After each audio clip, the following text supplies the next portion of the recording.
Hello दोस्तों, नमस्कार और जय श्री राम। मैं रवि आप सभी का आपके अपने यूट्यूब चैनल लर्निंग लैब में स्वागत करता हूं। Learning lab crack exam in easy way. जैसा कि आपको पता है कि मैं इस चैनल के माध्यम से आरआरबी, एनटीपीसी, ग्रुप डी के सारे प्रीवियस ईयर जितने भी पूछे गए उनके जीके जीएस यानी जनरल अवेयरनेस वाले पार्ट का मिक्स क्वेश्चन करवा रहा हूं। तो मैं चाहता हूं कि आप इस चैनल से जुड़ें, इसको ढेर सारा प्यार दें। इसकी सपोर्ट, इस चैनल की सपोर्ट की आपकी बेहद बेहद ज़रूरी है, क्योंकि ये लेक्चर 2 है। तो आशा करता हूं कि आप लोगों ने लेक्चर 1 देखा होगा। ठीक है जी। इसी सीरीज में मैं आगे बढ़ रहा हूं, तो आपसे अनुरोध रहेगा मेरा कि आप इस वीडियो को कंप्लीट देखें। अच्छा लगे तो आप चाहें तो आप शेयर कर सकते हैं, लाइक कर सकते हैं, सब्सक्राइब कर सकते हैं। साथ ही साथ आप अपने और अन्य दोस्तों को ये बात पहुंचा सकते हैं कि एक मिक्स क्वेश्चन की सीरीज यूट्यूब पर बिल्कुल फ्री माध्यम में चलाई जा रही है। वीडियो के अंत में आपके लिए एक सरप्राइज भी है, इसलिए अंत तक देखें। चलिए, बहुत बातें हो गई, अब शुरू करते हैं पहला क्वेश्चन के साथ। एनटीपीसी पीवाईक्यू सीरीज लेक्चर 2 और पहला क्वेश्चन है, मटकी किस राज्य का लोक नृत्य है। सवाल बेहद बेसिक है, बट चूंकि स्टैटिक आजकल एग्जाम्स में भर भर के आती है, तो इसलिए आप सवाल को पकड़िएगा, ऑप्शन भी देखिएगा और आंसर निकालिएगा। ठीक है जी। मटकी किस राज्य का लोक नृत्य है। Option A UP, option B Bihar, option C Punjab, option D MP. बात करें यूपी की तो यूपी की सॉरी बात करें यूपी की तो यूपी की जो है हमारी रासलीला। रासलीला Charkula, very very important. Charkula तो हर एग्जाम में पूछता है कि चारकुला किस राज्य का लोक नृत्य है, तो यूपी की। ख्याल, हालांकि देखिए फोक डांस जो होती है, लोक नृत्य होती है, आपको कहीं ना कहीं 2-3 स्टेट की कॉमन मिल सकती है, कोई बड़ी बात नहीं है। इसको ध्यान रखिएगा कि जरूरी नहीं कि एक ही स्टेट में हो। रामलीला, ठीक है जी। कजरी, अब देखिए कजरी जो है हो सकती है बिहार की भी है, रहती है, बड़े स्टेट की मिल जाएगी, 2-3 स्टेट कॉमन मिलेगी आसपास बॉर्डर की। ठीक है, यानी यूपी की बात करें तो रासलीला, रामलीला, चारकुला, ख्याल और कजरी, और भी है, लेकिन इतना जो है जो वेरी वेरी इंपॉर्टेंट है, हर एक एग्जाम में आता है। बात करें बिहार की तो बिहार की जो सबसे इंपॉर्टेंट आप कह सकते हैं वो है जाट और जाटिन। जाट और जाटिन। इसके अलावा विदेशिया, कजरी जैसे मैंने पहले भी बताया, झारी, पाइका। हालांकि पाइका जो है, ये पाइका ये आपको छत्तीसगढ़ में या झारखंड में भी कहीं कहीं मिल सकता है, क्योंकि बॉर्डर स्टेट रहता है तो कॉमन रहता है। तो ठीक है, यानी बिहार की बात पे जाट जाटिन हो गया, कजरी हो गया, झारी हो गया, झारी, पाइका। एक है डिबिया, बिहार की है सारा ही, डिबिया। एक है सबसे इंपॉर्टेंट जो बात आती है वो है विदेशिया, वेरी वेरी इंपॉर्टेंट, विदेशिया। ठीक है, बिहार की इतना हो गया। बात करें पंजाब की तो पंजाब की लोक नृत्य में जो सबसे फेमस है एग्जाम में वो है गिद्दा। नाम सुना होगा आपने, गिद्दा, भांगड़ा और गिद्दा। तो एक हो गया भांगड़ा गिद्दा, और एक है आती है इसके लिए जिसका नाम होता है लुड्ढी, लुड्ढी। और एक है जो एग्जाम्स में काफ़ी आते हैं वो है सम्मी। तो भांगड़ा, गिद्दा, सम्मी, लुड्ढी हो गई पंजाब की। बात करें एमपी की तो एमपी की मोस्ट फेमस जो है वो है ज्वारा, ज्वारा। क्योंकि एक तो मटकी मैंने बता ही दिया एमपी की है, अच्छा ऑप्शन में ठीक है, तो ये हो गई एमपी, ज्वारा। इसके अलावा हो गया एक है भगोरिया हाट, भगोरिया, भगोरिया हाट। और एक जो इंपॉर्टेंट है वो है तेर ताली। अब सबको पकड़िएगा, मैंने अभी क्या बोला, मैंने बोला है तेर ताली, और एक चीज और होता है वो क्या है, तेरा ताली। दोनों में अंतर है। तेर ताली अगर सवाल में रहे तो वो एमपी होगा, बट अगर तेरा ताली रहे तो वो है राजस्थान। क्या है, राजस्थान, आरजे, राजस्थान। ठीक है जी। राजस्थान के मुख्यमंत्री और गवर्नर दोनों का नाम आप कमेंट सेक्शन में जरूर बताइए। बढ़ते हैं नेक्स्ट क्वेश्चन में। नेक्स्ट क्वेश्चन है, निम्नलिखित में से किस संविधान संशोधन द्वारा नागरिकों के मौलिक कर्तव्य को भारतीय संविधान में जोड़ा गया था। ऑप्शंस के गौर फरमाइएगा, 86वां, 44th, 42वां, 71। चार ऑप्शंस, चारों इंपॉर्टेंट ऑप्शंस है, एक एक ऑप्शन इंपॉर्टेंट है, बट मैं चूंकि इस सवाल का आप मुझसे आंसर पूछेगा तो मैं सीधा आंसर बताता हूँ। क्या, 42वां।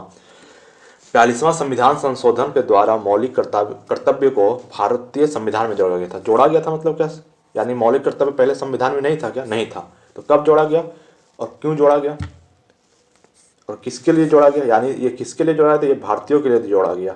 ध्यान रखिएगा, ये विदेशियों के लिए नहीं है, ये फॉरेनर्स के लिए नहीं है।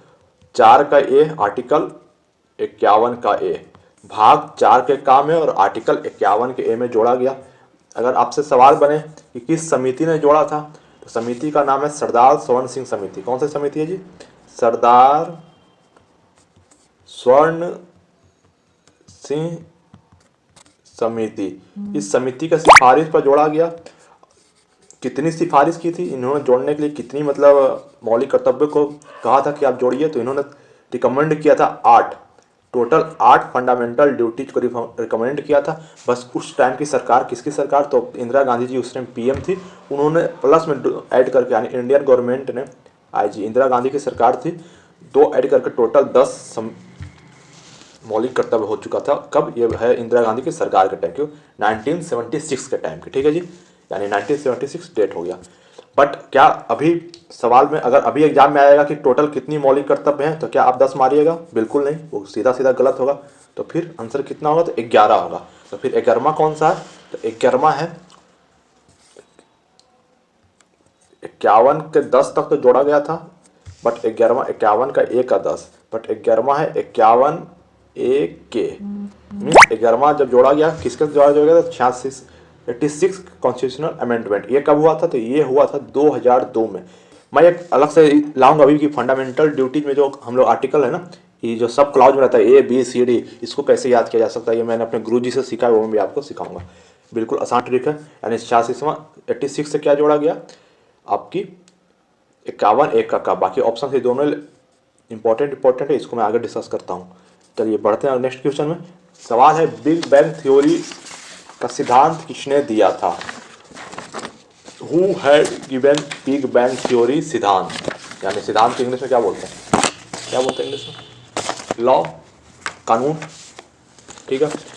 ऑप्शंस में the Newton, Immanuel Kant, George Lemaitre, Hoyles. Newton के बारे में कल भी मैंने चर्चा किया था, इसकी 3 लॉ है जो मैं एक डिफरेंट वीडियो में जरूर बताऊंगा। इमैनुअल कांट भी बड़ा इंपॉर्टेंट नेम है, बट अगर इसकी आंसर्स की बात करके बिग बैंग कौन दिया, तो वो दिया जॉर्ज लेमेंटेर। कहाँ है? कौन सा ऑप्शन? ये है सी, जॉर्ज लेमेंटेर ने दिया था बिग बैंग का सिद्धांत। क्या है बिग बैंग का सिद्धांत? बिग बैंग का सिद्धांत बताता है कि कैसे हमारे यूनिवर्स का क्या इवोल्यूशन हुआ। इवोल्यूशन कैसे हुआ, हमारा जो यूनिवर्स है वो बनकर कैसे तैयार हुआ, इवोल्यूशन ऑफ यूनिवर्स कौन बताता है? ये बिग बैंग सिद्धांत ही बताता है। और इसके अनुसार अभी भी ऐसा माना गया है कि जो हमारा इवोल्यूशन हुआ था यूनिवर्स का, वो आज भी चल रहा है। आज भी मतलब क्या बोल सकते हैं, एक्सपैंड हो रहा है, बढ़ते जा रहा है, उसका विस्तार हमारा यूनिवर्स का होते जा रहा है। सोचिए कितना बड़ा यूनिवर्स है। अगर हम ये भी मान लें कि अभी और बढ़ ही रहा है, तो कितना बढ़ रहा होगा।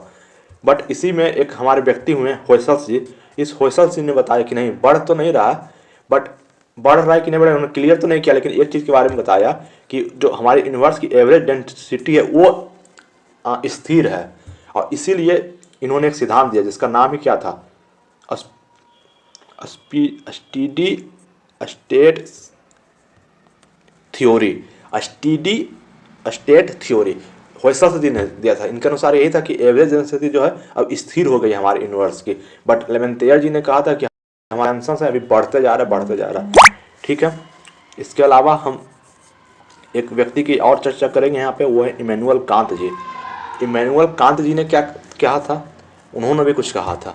उन्होंने एक थ्योरी दी थी, और उस थ्योरी के बेस पे उन्होंने कहा था कि जो हमारा यूनिवर्स है, हमारे यूनिवर्स में बना है, अंदर बना है क्या? गैलेक्सी। और गैलेक्सी के अंदर है क्या? मिल्क, क्या उसको बोलते हैं? हाँ, मिल्क वे, जो हमारा गैलेक्सी है, उस मिल्क के अंदर है, वे के अंदर एक सोलर सिस्टम। उसी सोलर सिस्टम जो है वो हमारा सोलर सिस्टम है। ना जाने कितने सोलर सिस्टम इसी तरीके से बटे हुए। अब सोचिए, उस सोलर सिस्टम में है मेरा एक अर्थ जिस पर भी हम हैं। सोचिए एक यूनिवर्स, उस यूनिवर्स के अंदर गैलेक्सी, गैलेक्सी के अंदर मिल्की वे, उस मिल्की के अंदर पूरा का पूरा आप कह सकते हो सोलर सिस्टम। उस सोलर सिस्टम में ना जाने कितने कितने सोलर सिस्टम है, और एक सोलर सिस्टम में कितना सैटेलाइट है। और अर्थ की बात करें, प्लैनेट्स है, ये है, वो है, सन है, कितना चीज़ है। तो हमारा सोलर सिस्टम, तो ये थ्योरी किनका था? इमैनुअल कांट जी का था। और ये कब दिए थे? 1755 में। और कहाँ के थे? तो जर्मन निवासी थे इमैनुअल कांट जी। ध्यान रखिएगा, ये भी बड़ा क्वेश्चन आता है और अच्छा क्वेश्चन है, ठीक है। बात करें आगे नेक्स्ट क्वेश्चन की। कांग्रेस के किस अधिवेशन में स्वराज प्राप्ति का आह्वान किया गया था? किस अधिवेशन में कांग्रेस ने कहा था कि चलो अब हमको क्या चाहिए? स्वराज चाहिए। Swaraj, self government, self governance, यही ना होता स्वराज। स्वराज में सेल्फ गवर्नेंस। चलिए ऑप्शन से 16, 19, 7, 19, 6, 19, 5, सारा ऑप्शन पास पास में। एग्जाम में मैंने रहेगा तो कन्फ्यूज हो जाओगे। 5 में क्या हुआ, इंपॉर्टेंट चीज़ कुछ तो हुआ था 5 में। क्या हुआ 5 में? 5 में हुआ हमारा बंगाल विभाजन, जिसको हम कहते हैं बंगाल पार्टीशन। बंगाल विभाजन कब हुआ? 1905 में। उस समय अगर पूछे एग्जाम में सीधा सीधा तो वायसराय कौन था? करजन जी थे। करजन जी थे वायसराय। और अगर बोले कि जो भारतीय राष्ट्रीय कांग्रेस के अध्यक्षता कौन कर रहा था उस समय, वो थे हमारे गांधी जी के गुरु। कौन? तो पकड़ लिए होंगे, मदन मोहन मालवीय। मदन मोहन मालवीय जी ने उस समय अध्यक्षता की थी किसके? 1905 वाले की। अच्छा, ये कहाँ हुआ था 1905 वाला? किस भारत के किस जगह हुआ था? तो बनारस में। बनारस सेशन में, अधिवेशन में आपके जो मदन मोहन मालवीय जी थे वो इसकी अध्यक्षता कर रहे थे। और इसी में हुआ था हमारा बंगाल विभाजन। वेरी वेरी इंपॉर्टेंट है। अच्छा, बंगाल विभाजन का कारण क्या था? थोड़ा सा डिटेल तो बहुत नहीं जाऊँगा, नेक्स्ट वीडियो में बताऊँगा। बट मेन कारण जो ब्रिटिशों ने कहा था हुआ था, प्रशासनिक कारण बताया था कि चूँकि बंगाल क्या था, बहुत बड़ा एरिया था बंगाल का, है ना। ये था अपना बंगाल, ये बंगाल था, ये थोड़ा नीचे बन गया, ये बंगाल था यार। और बंगाल जो था ये 2 भाग में बटा हुआ था, एक ईस्ट और एक वेस्ट। ईस्ट वाला हिंदू के लिए था और वेस्ट वाला क्या था? मुस्लिम के लिए था। तो उनका जो था कारण कि प्रशासनिक कारण था, बहुत बड़ा था, बड़ा तो था ही, बट रियल कारण ये नहीं था। रियल कारण था वो लोग थे ही, आपका गलत शब्द नहीं बोलूँगा, वो लोग थे ही, समझ सकते हो क्या? समझ रहा? उन्होंने सीधा सा फंदरा अपनाया था, फूट डालो राज करो, वही सिस्टम था, हिंदू मुस्लिम को लड़ाओ राज करो। बट इनकी चली नहीं। किसी ने चली? इनकी, अंग्रेजों की। क्यों नहीं चली? क्योंकि 1911 में फिर क्या हो गया? कहाँ हो गया 1911 में? 1911 में जो है फिर हो गया दिल्ली दरबार लग गया। दिल्ली दरबार लगा, क्यों लगा? क्योंकि उस समय जॉर्ज 5 महारानी उसका, अरे क्या है, सरकार का था उसका, आओ आओ भगत करो, उसका फिर से करोनेशन करो। हुआ कहाँ? फिर करो भारत में। इतना गुलाम बना देता अंग्रेज, चला नहीं। दिल्ली दरबार हुआ, उसमें क्या हुआ कि अपना जो कैपिटल पहले क्या था? कलकत्ता था, कोलकाता, जो अब हो गया कलकत्ता, उसका कैपिटल शिफ्ट हो गया कहाँ? दिल्ली। तो चला नहीं। और इसी को देखते हुए ये जो फूट डालो राज करो शासन से जो मुस्लिम लोग उस समय खुश हुआ कि हमको ये मिल गया, वो मिल गया, वो फिर जाके मिल गया कहाँ? अब कहा फिर से कांग्रेस है, भैया हमको मिला लीजिए, भैया हमको मिला लीजिए, है ना। फिर जाके मिला। अब मिला कहाँ मिला? ये मिला, यहाँ मिला 1916 वाला में। अच्छा, इसके आंसर की बात करें तो कांग्रेस के किस अधिवेशन में स्वराज प्राप्ति का आह्वान किया गया था? तो 1906 में ही आह्वान किया गया था। और आह्वान किया था तो क्या किया था उस समय? कौन अध्यक्ष था कर रहे थे? तो हमारे grand old man of India, जिन्होंने सबसे पहली बार ईस्ट इंडिया एसोसिएशन 1866 में उसकी स्थापना की थी। और उनकी एक पत्रिका राष्ट्रगुप्तार, कौन सी? राष्ट्रगुप्तार। एग्जाम ओरिएंटेड क्वेश्चन, मैं एक एक सवाल को एग्जाम के पर्सपेक्टिव से ही बताता हूँ। राष्ट्रगुप्तार पत्रिका का क्या बोलते हैं, पब्लिश किया था। यानी उस व्यक्ति का नाम क्या है? Dadabhai Naoroji, first Indian to give concept of national income, यानी राष्ट्रीय आय का कंसेप्ट भी दिया था। जो पहले भारतीय थे वो भी थे, कौन? दादा भाई नौरोजी। इनकी पत्रिका का नाम क्या था? राष्ट्रगुप्ता। और इनकी एक बुक, फेमस बुक है, पॉवर्टी ऑन ब्रिटिश रूल, ये भी इनकी बुक है। तो यही दादा भाई नौरोजी की थी और इन्होंने ही अध्यक्षता किया था 1906 वाले में। ठीक है, कहाँ हुआ था? तो कलकत्ता में। कहाँ हुआ था? कलकत्ता में। 5 वाला कहाँ हुआ था? 5 वाला हुआ था बनारस में। 6 वाला कहाँ हुआ था? कलकत्ता में। 7 वाला ऊपर जो लिखल है ये कहाँ हुआ था? तो ये हुआ था सूरत में। ये कहाँ हुआ था? सूरत में। एक एक ऑप्शन एकदम ध्यान से लिया गया, सूरत में हुआ था। अब काहे लिए फेमस है 1907 वाला? तो इसलिए फेमस है कि इसी समय आपकी क्या बोलते हैं, नरम दल और गरम दल में विभाजन हुआ था। नरम और गरम दल में क्या हुआ था? विभाजन हुआ था। यही नरम और गरम दल जाके मिल गया कहाँ? 1916 वाला में। यानी 1916 वाला वेरी वेरी इंपॉर्टेंट है, ध्यान रखिएगा। 1916 वाला क्यों इंपॉर्टेंट है? क्योंकि इसी 1916 में 2 चीज बड़ा फेमस हुआ है, जिसको हम लोग कहते हैं क्या? लखनऊ सेशन। इस लखनऊ सेशन में पहला चीज तो यही हुआ था कि जो नरम और गरम दल 1907 में हटा था, जाके वो कहाँ मिल गया? ये 1916 वाला में फिर से हो गया। और एक चीज और क्या हुआ? फिर से जाके मुस्लिमों मिल गया, कहा नहीं अब हम साथ रहेंगे, हम साथ रहेंगे। और यहीं पे साइन, पैक्ट टू साइन हुआ मुस्लिम लीग और कांग्रेस का। ये मुस्लिम लीग काहे बोले? क्योंकि यही मुस्लिम लीग स्थापना हुआ था कहाँ? 1907 में। कहाँ हुआ था? ढाका में। और क्या किया था? सलीमुल्ला और आगा खां मिल के किया था। क्या मुस्लिम लीग? उनने से तो पांचवें बंगाल का विभाजन हो गया था। सोचा कि चलो भाई को हम अलग संस्थान बनाते हैं, मुस्लिम का मुसलमान का, वोट बटोरेंगे, क्या करेंगे पता नहीं। यूनिटी तो ही था। अपना 6 में बना लिया मुस्लिम लीग ढाका बांग्लादेश में। अब लपेटा में आ गया कब? जब 1911 में फिर से फेल हो गया प्लान। अब वो देखे लगा अंग्रेजवा के, अरे तो फेल कर देनी हमरा। तो इसी तरीके से 1906 में मुस्लिम लीग बना, जाके फिर 1916 में जाके मिल गया। ठीक है जी, बढ़ते हैं आगे क्वेश्चन। अगले क्वेश्चन की ओर। अगले क्वेश्चन है कौन सा गया, 1900 क्या नाम, सॉरी, कोशिका की खोज किसने की थी। बेसिक क्वेश्चन ही लाया गया है ताकि थोड़ा सा इंटरेस्ट बना रहे। बाकी सारा क्वेश्चन एग्जाम्स एनटीपीसी और ग्रुप डी का प्रीवियस ईयर है। ऑप्शंस भी इसी तरीके से बनाया गया है कि ताकि हर एक ऑप्शन से आपको कुछ ना कुछ सिखाया जाए। कोशिका की खोज किसने की थी, Anton Leeuwenhoek, Watson Crick, Robert Hooke, Virchow. अच्छा, वाटसन और क्रिक ने क्या किया था वो आप हमको कमेंट सेक्शन में बताइएगा, हम नहीं बताने वाले।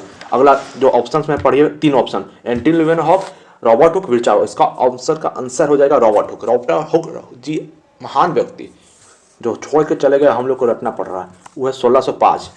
क्या किए, तो कोशिका की खोज की है। कोशिका में 2 चीज़ आते हैं, वो डेड सेल आता है, वो लिविंग सेल आता है। तो डेड सेल वाला जब बात होगा ना बउआ, तो ही है रॉबर्ट हुक जी किए थे डेड सेल में। कब किए थे, 1605 में। कहाँ किए थे, किस में खोजे थे, तो कॉर्क में खोजे थे। और लिविंग सेल का बात है कि लिविंग सेल वाला क्या था, तो लिविंग सेल वाला सॉरी लिविंग सेल वाला कौन था, तो लिविंग वाला नाम है उनका 1674, वो थे एंटोन लीवेनहॉक। लीवेनहॉक जी ने खोजे थे कहाँ, 1674 में लिविंग सेल कहाँ खोजे थे, तो तालाब के पानी में खोजे थे। सब महान आदमी थे, मैंने तालाब में नहाने नहीं जाते थे, तालाब में ही खोजे जाते थे। एगो कॉक में उन्हें खोजे गए डेड सेल है, ये लिविंग सेल में खोजे गए तालाब पानी में। अरे क्या क्या है, हमको तो समझे नहीं आता ये सल्लन फन। तालाब में आदमी नहाएगा कि खोजेगा। चलिए कोई बात नहीं, खोज नहीं है तो पढ़िए। तो यानी 2 सवाल बन गया, एगो डेड सेल वाला 1605 रॉबर्ट हुक जो कि हम आपसे पूछे हैं। अब यहाँ पे देखिए चैलेंजर है इसमें क्या, कोशिका की खोज। तो सबसे पहले देखिए ध्यान रखिएगा, आंसर रॉबर्ट हुक ही होगा। लिविंग सेल बोलेगा तो 1674। कौन, अरे बोलिए। अच्छा आप तो नहीं बोल सकते, हम ही बोल सकते, एंटोन लीवेनहॉक। बात करें किसकी, कोशिका थ्योरी। काहे नाम नहीं है कोशिका थ्योरी, क्योंकि जो विरचाउ जी है ना, है रिलेटेड उससे। बताते हैं कोशिका थ्योरी, एक कोशिका थ्योरी या सिद्धांत, आधा इंग्लिश चलता है यार, हम लोग बिहारी है ना, मिला देते हैं, मिक्स कर देते हैं हर चीज़ें। दाल भात चोखा नहीं पसंद आया तो खिचड़ी बना लिया, कभी दाल भात चोखा बना लिया, कुछ ना कुछ होते रहता है। चोखा में एक से एक वैरायटी बनते रहता है, बैगन आलू चोखा, पता नहीं क्या क्या। चलिए बात करते हैं कोशिका थ्योरी की। 2 व्यक्ति, एक जी विरचाउ जी तो ही है, उससे पहले नाम आता है सेलेडन और स्वान का। किसका नाम, सेलेडन और स्वान का। सेलाइडन और स्वान 1838 में इन्होंने सबसे पहले कोशिका थ्योरी दिया था। क्या था थ्योरी इनका, क्या था कि cell in the fundamental unit of life, माने कोशिका जीवन की मूलभूत इकाई है ना, ही ना होगा इसका हिंदी, इतना जानते हैं हम। बाकी रुडोल्फ विरचाउ भी आए हैं, कब आए, वो 1855 में आए। वो भी एक थ्योरी दिए एकरे से। कुछ उनका नाम था कि जो कोशिका बनता है ना, नया कोशिका जो बनता है, वो पहले से जो कोशिका बना हुआ जो एग्जिस्ट कर रहा है उसी कोशिका से बनता है। ये बताओ थ्योरी देके चले गए, अरे ये तो नॉर्मल सी चीज़ है यार, कहाँ से बनेगा, उसी कोशिका से बनता है जो पहले से एग्जिस्ट कर रहे थे। तो ये है हमारा आंसर कौन सा, रॉबर्ट हुक जी। आगे बढ़ते हैं, अगला क्वेश्चन, अरे 2 को क्वेश्चन। अच्छा, मिनी माता और रियो समिट कल भी हम लाए थे कन्वेंशन। हम कल ही बोले थे कि हम 2-3 को सबमिट हर दिन लाएंगे, ऐसी करके सारा सबमिट, और ऐसे करके बहुत सारा चीज़ हम कंप्लीट करवाएंगे। जब फायदा लेना है ले लो और नहीं लेना है मत लो, ठीक है जी। बात करते हैं मिनी माता और रियो समिट की। मिनी माता कहाँ है, रियो समिट कहाँ, आगे मिनी माता से चलते, ऊपर से लिखा लेते। तो मिनी माता कहाँ है, तो वो कंट्री है जापान, नाम सुने होंगे, बहुत डेवलप्ड कंट्री है भाई, वहाँ एक से एक वेराइटी का चीज़ है। जापान में है मिनी माता, और वहीं पे हुआ था। अच्छा मिनी माता कहाँ है, क्योंकि मिनी माता कैसे होता है, तो पारा से होता है, पारा से ही होता है मिनी माता। और यही पारा का प्रदूषण जो है ना बढ़ रहा था, तो फिर सब देश लोग दिमाग लगाए कि जो पारा बढ़ रहा है, पारा से हम लोग घर में भी है, पता है कि ना, है घर में, कहाँ, तो अपना जो थर्मोमीटर होता है उसमें भी पारा रहता है। तो जब पारा लोग बढ़ रहा है तो सोचा कि अरे यार पारा को कैसे कंट्रोल किया जाए। आखिर पारा था तो उसको नुकसान क्या हो रहा था सब देश को, कि एग्रीमेंट किया कि चलो हम मिनी माता कन्वेंशन कर लेते हैं। दुनिया के कन्वेंशन तो पहले सोले आ रहा था, तो ऐसा क्या कारण था कि पारा से कुछ दिक्कत हो रहा था, क्या था, हाँ हो रहा था दिक्कत। होता कैसे पारा उत्पन्न कैसे होता है, तो पारा उत्पन्न होता है कि जो ना फैक्ट्री वैक्ट्री में धुआं निकलता है, स्मोक इमिशन जो होता है, उससे पारा डेवलप हो जाता है। और जो खदान उदान माइनिंग एक्टिविटी जो होता है उससे भी हो जाता है पारा डेवलपमेंट। और जो वोल्केनिक इरप्शन होता है ना, उससे भी पारा का डेवलपमेंट होता है, मैंने पारा वहाँ से भी इमिशन होता है, डेवलपमेंट नहीं इमिशन होता है, उत्सर्जित हम बोलेंगे, एगो मैंने भी बता दिया। तो उससे हो क्या रहा था, तो हो रहा था तो कुछ नुकसान दे रहा होगा, तो नुकसान दे रहा था, क्या नुकसान दे रहा था, तो जब पर्यावरण में जब फैल जाता था ना, तो जो बारिश उरिश होता था तो पारा फिर जमीन में आ जाता था। और जमीन में आने के बाद जो वाटर बॉडी में मिट्टी में तरह तरह मिल गया। अब वाटर बॉडी में मिला तो हुआ क्या, तो वाटर बॉडी में मिला तो वाटर बॉडी में बहुत सारा स्पेसीज भी है, और कुछ स्पेसीज हम नहीं खाते हैं। अगर इंडिया में बात करें तो खाते हैं मछली भात, तो और विदेश में जाइएगा, जापान की जगह बात करें क्या क्या खाता है, मैंने देख के उल्टी हो जाएगा हम लोग का। वो खाता है इतना इतना चीज़। चाइना वाला कोरोना वाला कहने से आ गई, 94 से तो है सब है। जैसे ऐसा गंदा गंदा चीज़ें खा लेता है, हम लोग खाते हैं, मछली खा लेते हैं। थोड़ा बहुत जाइएगा बीच उच पे, दीघा उगा में तो कुछ कुछ केकड़ा उगा रहता है, क्या क्या रहता है यार, घिन आ जाता है, नहीं नाम लेंगे उसका। यानी पर्यावरण में हो रहा था, उसी का नुकसान हुआ। और जब फिश हुआ तो फिश कहाँ गया, हमारा प्लेट में गया। अब प्लेटवा से हमारा कहाँ गया, पेटा में गया, हो गया ना लफड़ा। समझ रहे फूड चेन में कैसे आया। पारा आसमान में था, बारिश हुआ, वाटर बॉडी में हिला, वाटर बॉडी यानी मछली में हिला, मछली से हमारे प्लेट में आया। वहीं से फिर दिमाग लगाया, यही से जापान वाला दिमाग काहे लगाया, क्योंकि उन लोग यही सब कच्चा बच्चा खेते रहता है, तो वाला दिमाग लगाया, वहीं से इवेंट किया। कब हुआ, मिनवा था 2013 में हुआ। और 2013 में जब हुआ तो फिर आया तो 2013 में, लेकिन इसको सही में अगर लागू बोले तो 17 से हुआ। जापान दिमाग लगाया 13 में, बट लागू कब हुआ 13। इंडिया भी पार्ट कब ले लिया, 18 में ले लिया। इंडिया भी कब ले लिया, 18 में। तो अगर सीधा बात होगा, आपसे पूछेगा सीधा क्वेश्चन कि इतना तो कहानी नहीं पूछेगा, पूछेगा मिनिमाता कन्वेंशन से क्या हुआ। तो इसका हम इंग्लिश में लिख रहे हैं, हिंदी में बोल देंगे, two phase out this highly